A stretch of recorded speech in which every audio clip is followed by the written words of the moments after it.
Hello, wrestling fans. Blake Smith from Walking the Ropes, and welcome to another episode of Walking the Ropes Wrestling Review for AEW Rampage from Detroit, Michigan.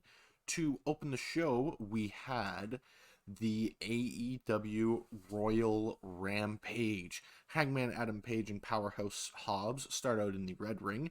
Darby Allin and Toni Nese start out in the blue ring. And Starks enters the red ring next, and Hobbs and Starks beat down the former world champion. Darby, on the other hand, gets quickly distracted by Mark Sterling and then actually dumps Toni Nese out very quickly before the Butcher even makes it into the blue ring. Johnny Hungy joins the red ring and helps out Page taking on Team Taz, and as Caster enters the blue ring. Before he even gets to the ring, the countdown starts again and Roosh enters the red ring. He picks up the pace right away and the Blade joins the Butcher in the blue ring. They work together as expected, taking out everyone they see. Penta comes into the red ring and targets Roosh. Still, only one person has been eliminated as of now. Johnny, though, gets double teamed by Team Taz and he is eliminated. He's quickly followed by Max Caster as Swerve takes him out when he enters the blue ring.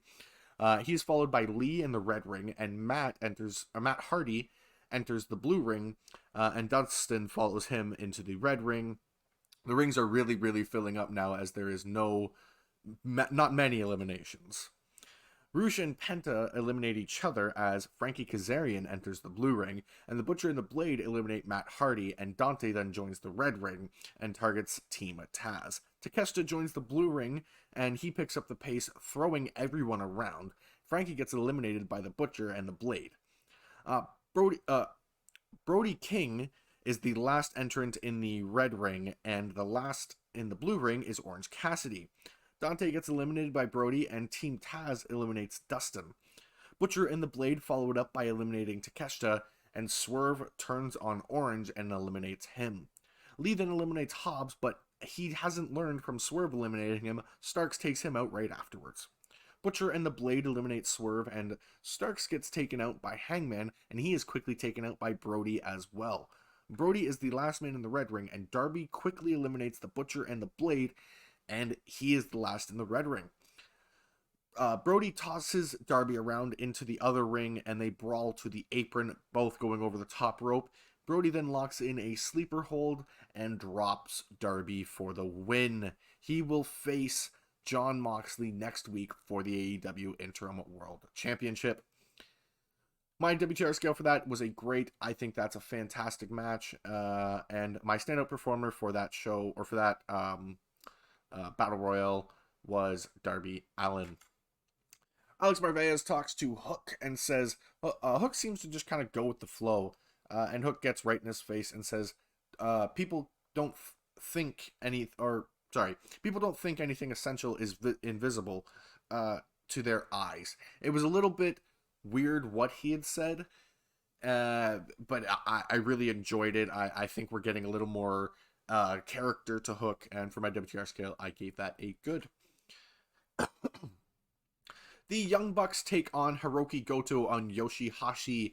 They laid out this challenge to see if Goto and Hashi have what it takes to beat them, let alone take the titles.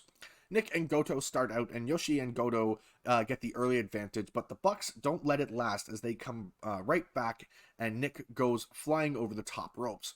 Matt is wearing down Yoshihashi and just toying with him, and even taking the time to take out his partner and mock the hot tag. Nick and Matt double team Yoshihashi, and then Goto and Matt come in and go back and forth some more. The Bucks look like they have it won, but Goto and Yoshi keep fighting back and get a near fall. Matt and Nick, though, go back to Old Faithful, the super kick, and get the edge again. Yoshi and Goto get one more near fall, and the Bucks come back and hit the BTE trigger, following it up with the Meltzer driver, and they get the win. For my WTR scale, I gave that a great. I thought that match was fantastic. For my standout performer of the match, it goes to Nick Jackson. He is typically the most electric Young Buck of the two, and he just proved that tonight. Jonathan Gresham talks about the challenge he laid out to Tully Blanchard and his boys, and he says that he can confirm that he and I believe it was Lee Moriarty have a tag team match against the not Brian Cage, the 2 tag team in Tully Blanchard Enterprises. He also says that it is time for him to prove that it isn't just Claudio and Brian at the top of the technical game in wrestling. He has a claim for that himself. He says that he basically is challenging Claudio and Brian.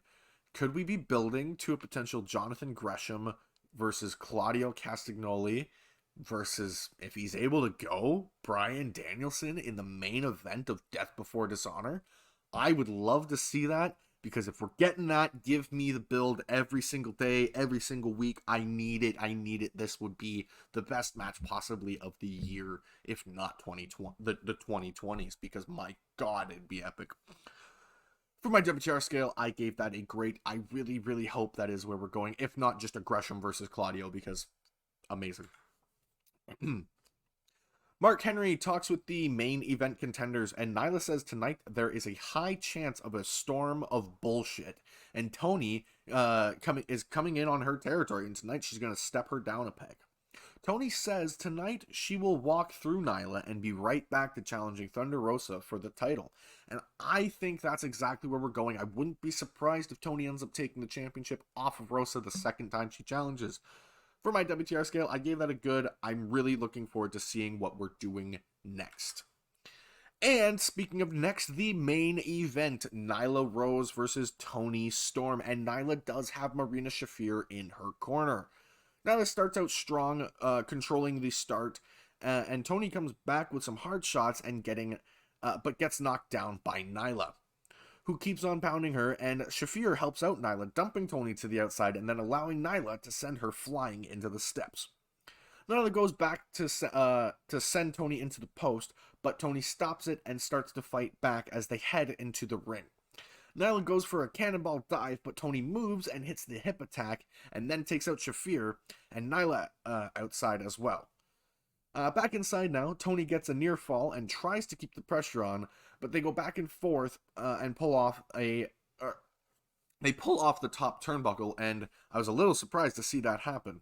Nyla goes for the flying knee off the suspended, so she has Toni suspended on the top rope, and she tries to drop the knee, but Toni moves and gets a German for a near fall.